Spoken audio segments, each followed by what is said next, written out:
मैं अशोक कुमार एक बार फिर से आप सभी का इस चैनल पर स्वागत करता हूं। बच्चों, हम बात कर रहे थे कक्षा 12 अर्थशास्त्र विषय के अध्याय सेकंड, जो कि उपभोक्ता संतुलन है, जिसके अंतर्गत हमने पिछले वीडियो में उपयोगिता व कुल उपयोगिता तथा सीमांत उपयोगिता पर विस्तार से चर्चा की है। आज के इस वीडियो के अंतर्गत हम बात करेंगे कुल उपयोगिता व सीमांत उपयोगिता के मध्य संबंध को। आपके कक्षा 12 के जो वार्षिक परीक्षा है उसमें यहाँ से प्रश्न बनता है कि कुल उपयोगिता व सीमांत उपयोगिता के मध्य संबंध को रेखाचित्र द्वारा समझाइए। तो सबसे पहले बच्चों हमें कुल उपयोगिता के बारे में लिखना होगा, फिर हमें सीमांत उपयोगिता के बारे में भी लिखना होगा। जैसा कि हमने पिछले वीडियो में बात की थी कि कुल उपयोगिता क्या होती है, सीमांत उपयोगिता क्या होती है। कुल उपयोगिता के बारे में अगर हम जानें, किसी वस्तु विशेष की अगर हम निश्चित समय में विभिन्न इकाइयों का उपभोग करते हैं तो उनसे प्राप्त जो उपयोगिता है उनका योग क्या कहलाएगा, कुल उपयोगिता कहलाएगा। इसे एक तालिका द्वारा हम समझने का प्रयास करें तो यहाँ हम देखें कि वस्तु की इकाइयाँ ली हैं हमने। कोई भी वस्तु हो सकती है, जैसे आम, केला, कोई भी वस्तु हो सकती है। तो यहाँ हम देख रहे हैं अगर एक इकाई का प्रयोग कर रहे हैं तो कुल उपयोगिता कितनी है, 10 है। 2 इकाइयों का अगर उपभोक्ता उपयोग कर रहा है तो कुल उपयोगिता कितनी हुई, 18 हुई। तीसरी इकाई का उपयोग करने पर कुल उपयोगिता कितनी हुई, 24 हुई। बच्चों, ये आया किस प्रकार से, उसे अगर हम समझने का प्रयास करें तो पहली इकाई से प्राप्त होने वाली उपयोगिता कितनी थी, 10 थी। दूसरी इकाई से प्राप्त उपयोगिता कितनी है, 8 है। अगर कुल उपयोगिता की बात करें तो कुल उपयोगिता इन दोनों इकाइयों से प्राप्त उपयोगिता का योग होगा। इस प्रकार हम यहाँ 10 + 8 करेंगे तो हमारे सामने निकल कर आएगा 18। ठीक इसी प्रकार अगर तीसरी इकाई केले की उपभोक्ता और प्रयोग कर रहा है तो इससे मिलने वाली जो उपयोगिता है केवल तीसरी इकाई से वो कितनी है, 6 है। लेकिन आपसे कुल उपयोगिता के बारे में पूछे तो इस प्रकार इन 3 इकाइयों की कुल उपयोगिता कितनी हुई, पहली से मिलने वाली 10, दूसरी से मिलने वाली 8, तीसरी से मिलने वाली 6 और इन तीनों का योग 10 + 8 + 6 कितना आएगा, 24 आएगा। तो निश्चित रूप से हम ये कहेंगे किसी निश्चित समय में किसी वस्तु की विभिन्न इकाइयां हम प्रयोग कर रहे हैं, उनसे प्राप्त होने वाली उपयोगिताओं का योग क्या होगा, कुल उपयोगिता होगा। जैसा कि आप अपनी किताब के पेज संख्या 12 पर अगर हम बात करें तो वहाँ भी कुल उपयोगिता की परिभाषा दी गई है। इसे आपको नोट में लिखा है, किसी दिए हुए समय में एक वस्तु की विभिन्न इकाइयों के उपभोग से जो कुल संतुष्टि प्राप्त होती है उसे कुल उपयोगिता कहते हैं। तो प्यारे बच्चों, आपको ये समझ में आ गया होगा कि हम जितनी भी इकाइयाँ, जैसे पहली इकाई से अगर उपयोगिता 10 मिल रही है, दूसरी से मिल रही है 8, तीसरी से मिल रही है 6, तो इस प्रकार आपसे ये पूछे कि इन तीनों इकाइयों की कुल उपयोगिता क्या होगी, तो क्या होगा, 10 + 8 + 6 इनका योग कर लेंगे और वो जो योग आएगा हमारा जो 24, वो क्या होगा, कुल उपयोगिता होगा। इस प्रकार इसका आपको सूत्र भी यहाँ लिखना होगा और वो सूत्र यहाँ दिया हुआ है, टोटल यूटिलिटी n इकाई। तो TUN का मतलब, n का मतलब है वस्तु की इकाइयाँ। अगर वो n इकाइयाँ 3 है, अगर TU3 की बात कर रहे हैं, 3 इकाइयों की उपयोगिताओं का योग पूछा जा रहा है, तो हमें क्या करना है, पहली इकाई की उपयोगिता का योग, दूसरी इकाई और तीसरी इकाई की उपयोगिताओं का योग करके हम 3 इकाई की उपयोगिता का कुल उपयोगिता हम 3 इकाई की प्राप्त कर सकते हैं। ठीक इसी प्रकार अगर आपसे ये 4 इकाई की कुल उपयोगिता पूछी जाए तो हम क्या करेंगे, पहली इकाई की उपयोगिता, दूसरी इकाई की उपयोगिता, तीसरी इकाई की उपयोगिता और चौथी इकाई की उपयोगिता का क्या कर लेंगे, योग कर लेंगे। इस प्रकार हमें 4 इकाई की कुल उपयोगिता हमें प्राप्त होगी। तो बच्चों, ये आपको सूत्र भी यहाँ से आपके ये पेज संख्या जो किताब में 12 है वहाँ से ये देखकर आपको लिखना है। इसके बाद आपको सीमांत उपयोगिता के बारे में भी लिखना है। सीमांत उपयोगिता क्या है, जैसा कि पिछले वीडियो के अंतर्गत हमने देखा कि कोई भी उपभोक्ता है वो किसी वस्तु की एक अतिरिक्त इकाई का प्रयोग कर लेता है तो उससे कुल उपयोगिता में जो परिवर्तन होता है उसे सीमांत उपयोगिता कहते हैं। बच्चों यहाँ देखिए आप कि पहली इकाई से मिलने वाली कुल उपयोगिता कितनी है, 10 है। दूसरी इकाई से मिलने वाली कुल उपयोगिता कितनी है, 18 है। अब यहाँ आप थोड़ा समझने का प्रयास कीजिए, सीमांत उपयोगिता मार्जिनल यूटिलिटी क्या होती है उसको हम जानेंगे कि पहली इकाई से मिलने वाली जो यूटिलिटी है वो 10 है, दूसरी इकाई से मिलने वाली जो टोटल यूटिलिटी है 18 है।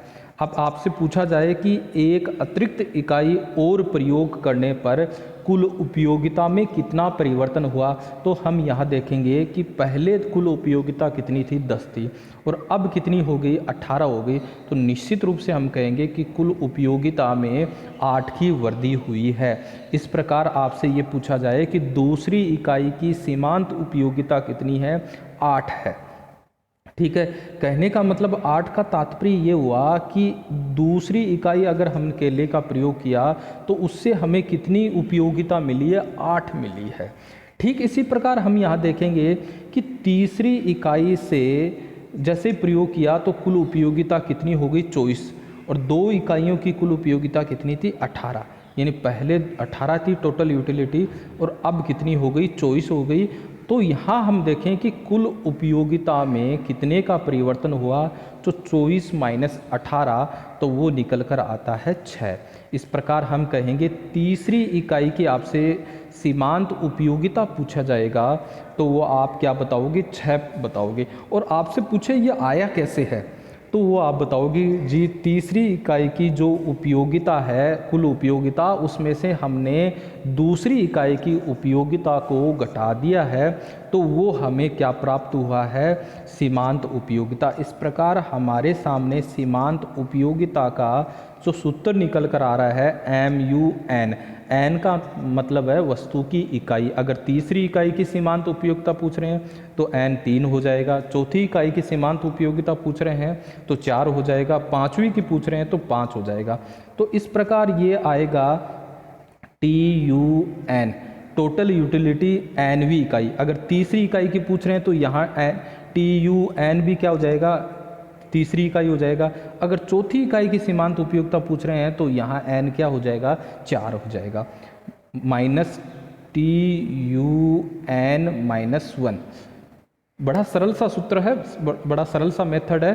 तो यहाँ n, जैसे अब मैं एक हूँ कि MU4, चौथी इकाई की सीमांत उपयोगिता आपसे पूछी गई है, तो आप क्या करोगे, TUN कितना है, 4 है, माइनस TU 4 माइनस 1, तो ये हमारे सामने जो निकल कर आएगा वो निकल कर आएगा TU4 माइनस TU3। तो आपको क्या करना है, यहाँ चौथी इकाई की कुल उपयोगिता में से तीसरी इकाई की कुल उपयोगिता घटा देंगे तो हमारे सामने चौथी इकाई है उसकी सीमांत उपयोगिता निकल कर आएगी। तो यहाँ हम देखेंगे चौथी इकाई की कुल उपयोगिता कितनी है, 28 है जी। तीसरी इकाई की कुल उपयोगिता कितनी है जी, 24 है, घटानी है। इस प्रकार हमारे सामने क्या निकल कर आया, 4। और यहाँ भी आप टेबल में देख रहे हो कि सीमांत उपयोगिता हमारे सामने निकल कर आ रही है, 4 निकल कर आ रही है। तो कहने का मतलब क्या हुआ, सीमांत उपयोगिता परिवर्तन को दर्शा रही है।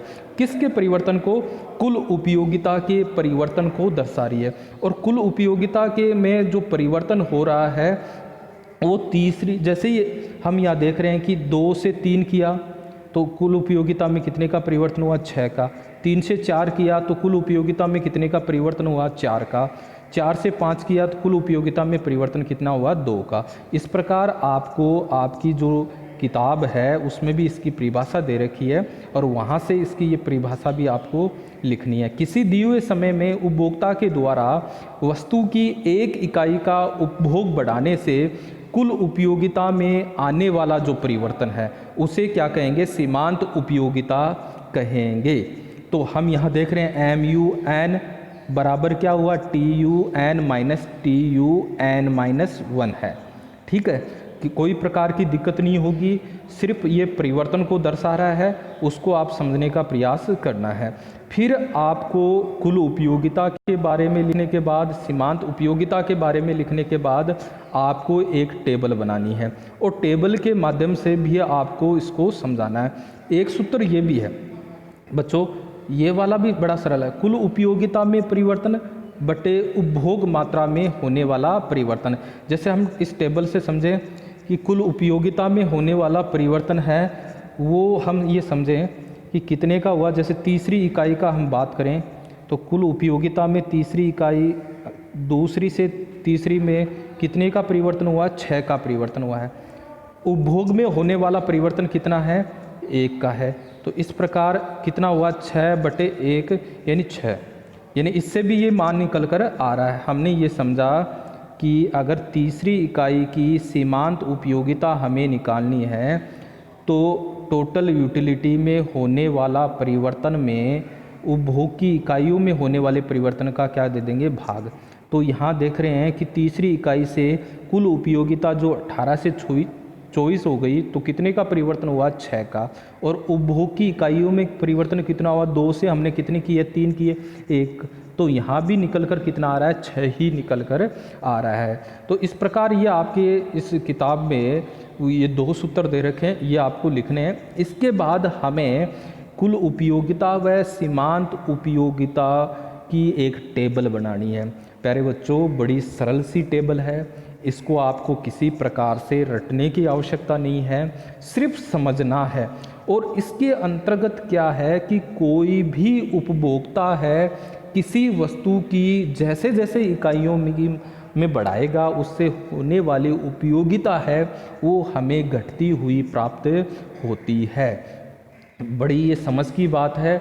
इस नियम के अनुसार ये है कि जैसे जैसे कोई उपभोक्ता किसी वस्तु की इकाइयाँ बढ़ाता है तो प्राप्त उपयोगिता है वो घटती हुई प्राप्त होगी। जैसे मान लिया जाए कि कोई व्यक्ति रोटी का सेवन कर रहा है, पहली रोटी से निश्चित रूप से उसे सबसे ज़्यादा उपयोगिता मिलेगी, लेकिन जैसे जैसे वो इकाइयाँ रोटी के बढ़ाएगा फिर उसकी उपयोगिता क्या होने लग जाएगी, कम होने लग जाएगी। और एक बिंदु ऐसा आ जाएगा जहाँ उसकी जो मिलने वाली जो उपयोगिता है वो शून्य हो जाएगी और टोटल यूटिलिटी है वो क्या हो जाएगी, मैक्सिमम हो जाएगी। इसे पूर्ण संतुष्टि का बिंदु कहेंगे। और हम अपनी भाषा में, लोकल भाषा में प्रयोग करें तो वहाँ उस व्यक्ति का पूरा पेट भर जाता है। इसके अलावा वो और अतिरिक्त इकाइयों का अगर उपयोग करता है तो उसकी से मिलने वाली उपयोगिता है, सीमांत उपयोगिता, वो क्या हो जाएगी, ऋणात्मक हो जाएगी और कुल उपयोगिता घटने लग जाएगी। तो बच्चों, ये जो मैंने टेबल बनाई है वो काल्पनिक है, अपने हिसाब से बनानी है। ये आप अपने हिसाब से कुछ भी लिख सकते हो, लेकिन ये घटती हुई होनी चाहिए। 10 हुई, 18 हुई, 6 हुई, 4 हुई, 2, 0, -2। आप अपने हिसाब से इसको 10, 9, 8, 7 जैसे भी आप बना सकते हो, लेकिन ये कैसी होनी चाहिए, घटती हुई होनी चाहिए। अब इसी से हम कुल उपयोगिता बना लेंगे। 10 + 8 यानी 18, 18 + 6 यानी 24, 24 + 4 यानी 28, 28 + 2 यानी 30 और फिर 30 + 0 यानी 30 और ये हो गया, ठीक है, 30 - 2 यानी 28। कोई दिक्कत नहीं होगी। कुछ आपसे यहाँ एक प्रश्न और बन सकता है कि सीमांत उपयोगिता जहाँ शून्य होती है वहाँ कुल उपयोगिता अधिकतम होती है। जैसा कि आप इस टेबल में देख पा रहे हो, कुल उपयोगिता अधिकतम है। यह प्रश्न इस प्रकार से आपसे पूछा जा सकता है, जहाँ कुल उपयोगिता मैक्सिमम होती है वहाँ सीमांत उपयोगिता क्या होती है, शून्य होती है। या फिर आपसे ये प्रश्न पूछा जा सकता है कि पूर्ण संतुष्टि के बिंदु पर सीमांत उपयोगिता क्या होती है, शून्य होती है जी। और अगर कुल उपयोगिता के बारे में पूछे कि पूर्ण संतुष्टि के बिंदु पर जो कुल उपयोगिता होती है वो क्या होती है, मैक्सिमम होती है। लेकिन इससे पहले हम देखें, शून्य से पहले, तो यहाँ हम देख रहे हैं कि ये सीमांत उपयोगिता हमारी क्या है, पॉजिटिव है, धनात्मक है। और जब ये धनात्मक होती है तो कुल उपयोगिता हम देख रहे हैं कि क्या हो रही है, वृद्धि हो रही है। लेकिन जब ये सीमांत उपयोगिता नेगेटिव हो जाती है, ऋणात्मक हो जाती है, तो कुल उपयोगिता क्या होने लग जाती है, घटने लग जाती है। इसको अगर हम समझे कि क्यों ये अगली जैसे जैसे हम इकाइयों में वृद्धि करते हैं, क्यों ये उपयोगिताएं हमें घटती हुई प्राप्त होती है, उसको समझते हैं। पहला कारण ये है कि व्यक्ति जो समस्त आवश्यकताएं हैं वो असीमित हैं, अनलिमिटेड हैं, किंतु किसी एक आवश्यकता को वो पूर्ण रूप से संतुष्ट कर सकता है। हम यूँ देखें कि हमारे जीवन में हम देखें कि हमारी अनेक प्रकार की आवश्यकताएं हैं, बहुत सारी है, लेकिन हम किसी एक का अगर प्रयोग कर रहे हैं उसको हम एक पूर्ण संतुष्टि के बिंदु तक ला सकते हैं। जैसे हम भूख लग रही है, हम रोटी का सेवन कर रहे हैं, तो हम क्या कर सकते हैं, उस रोटी के द्वारा एक बार हम पूर्ण संतुष्टि के बिंदु को प्राप्त कर सकते हैं। एक बार आप ये कल्पना करके देखिए, अगर ये मिलने वाली उपयोगिता हमें बढ़ती हुई प्राप्त होती, जैसे पहली से हमें 10 मिली है, दूसरी से हम देखें कि ज़्यादा मिल रही है, 12 मिल रही है, फिर 15 मिलने लग गई, फिर 20 मिलने लगे, तो आप एक अनुमान लगा कर देखिए, इस प्रकार हमारी भूख तो शांत होगी नहीं, हम तो कुंभकर्ण बन गए, चाहे जितनी लेते जाओ। तो ऐसा नहीं होगा।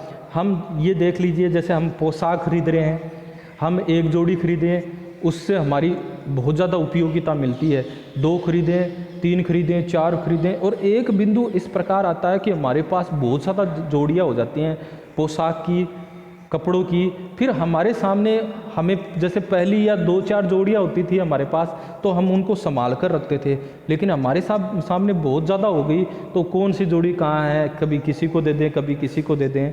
तो इस प्रकार हम देखेंगे, कोई भी हम स्थिति को हम समझें तो हमारे जो संगीत वाली स्थिति है उसको भी हम समझने का प्रयास करें, तो वो हमारे इसलिए ये हम इसको इस प्रकार से समझेंगे कि कोई भी वस्तु हमें उसकी अधिकाधिक प्रयोग कर रहे हैं तो प्राप्त जो उपयोगिता है वो हमें घटती हुई प्राप्त होगी। चाहे हम एक संगीत सुन रहे हैं, 1-2 बार तो हमें संगीत अच्छा लगता है, लेकिन एक ऐसी स्थिति आएगी कि हम वो संगीत मतलब धीरे धीरे कम पसंद करेंगे।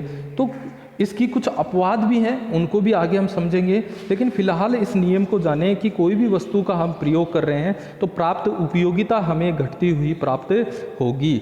ठीक है। इसके अलावा अब इस टेबल को देखकर हमें एक डायग्राम का निर्माण करना है, रेखा चित्र भी हमें बनानी है, और इसमें यह है कि विशिष्ट आवश्यकताओं को दूसरा हम कारण देखें, संतुष्टि के लिए वस्तुएं पूर्ण प्रतिस्थापक नहीं होती। हम कोई वस्तु का प्रयोग कर रहे हैं वो एक दूसरे की पूर्ण प्रतिस्थापक नहीं होती। मतलब जैसे हम रोटी का सेवन कर रहे हैं या किसी वस्तु का हम प्रयोग कर रहे हैं, हमें पता है कि उससे जो मिलने वाली उपयोगिता है वो हमें घट रही है, तो हम उसकी जगह दूसरे को काम में ले लें।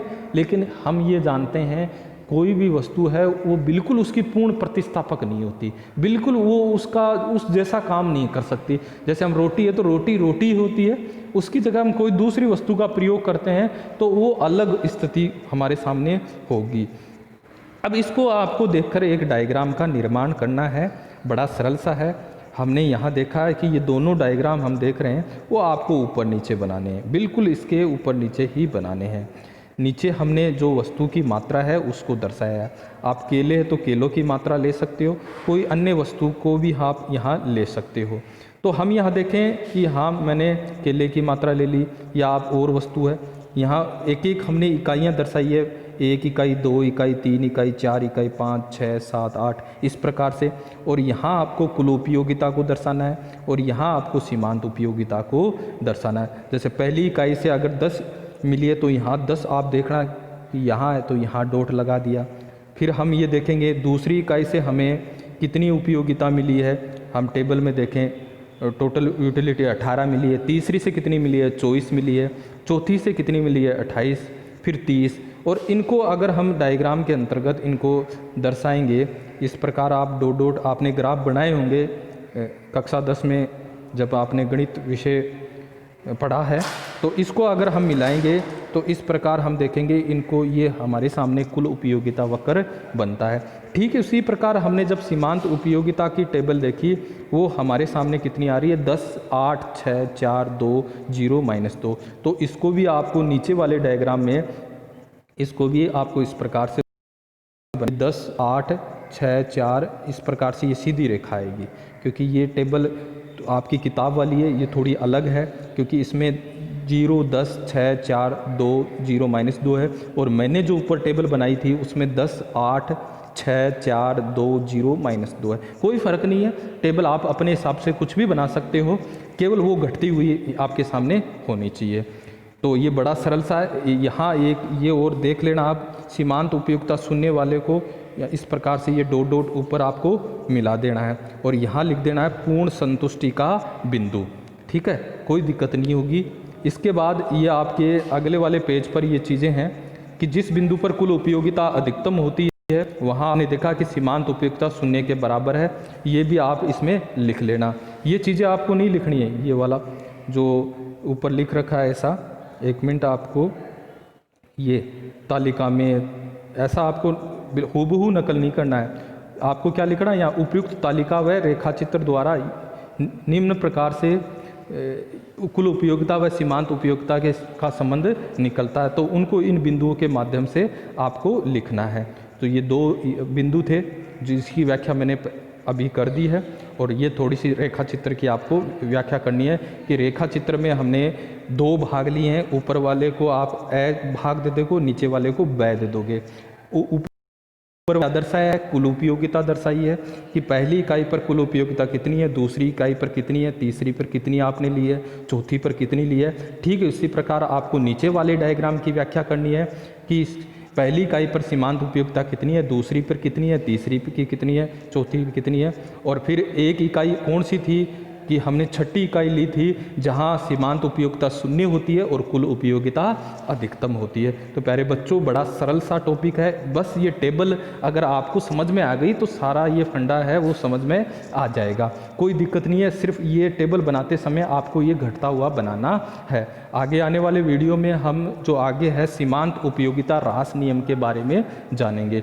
इसको आप साथ साथ नोट्स भी बनाते जाइए और इस प्रकार से आपको ये प्रश्न भी पूछा जा सकता है कि कुल उपयोगिता और सीमांत उपयोगिता के मध्य संबंध को सचित्र समझाइए। आज के लिए बस इतना ही।